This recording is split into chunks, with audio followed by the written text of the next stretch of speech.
Tonight, a 3 News investigation of sexual misconduct inside the Cedar Point dorms takes us beyond the park to the courts. 3 News investigator Marissa Sines returns now with why so many of these cases never end up with charges, and she tells us about a major change that's come as a result of our series. Hi, Marissa. Russ, good evening to you. Since we launched our investigation, not only have more cases been reported, but Cedar Point's policing powers are shifting and will now lie in the hands of the Sandusky Police Department. But justice falls short, as we found almost none of these cases make it beyond a grand jury. Raven Jones has been reliving her nightmare for over a year. I cried a lot. There were some sleepless nights. There still is a lot of sleepless nights. She was sexually assaulted inside a Cedar Point dorm. Armored with a sexual assault examination as evidence, her words as proof, she took her case to the courts, to Erie County Prosecutor Kevin Baxter, for a chance at justice. It was really difficult.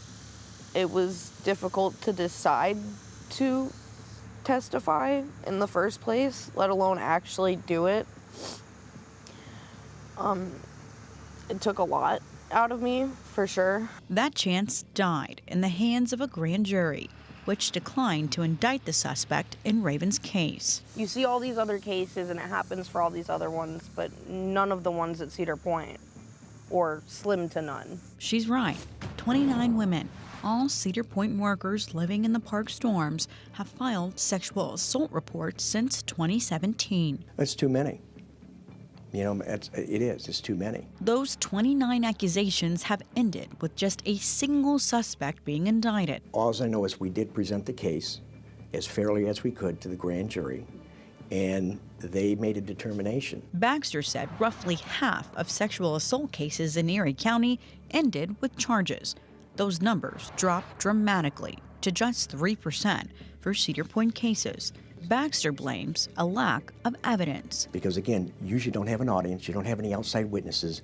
It usually comes down to whether it was consensual or not. Baxter admitted that allegations of sexual assaults and excessive drinking among Cedar Point workers have been constant. So much so, the county's victim advocates offered free prevention training for park staff, once in 2019 and again this year. Did that happen? No.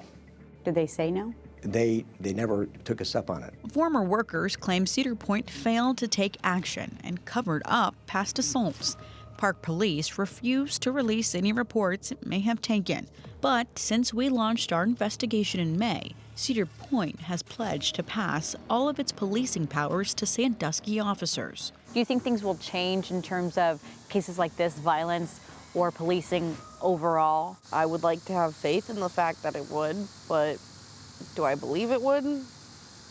I don't know. For Raven now, the only justice left is change. I'll never go back. Not even to visit.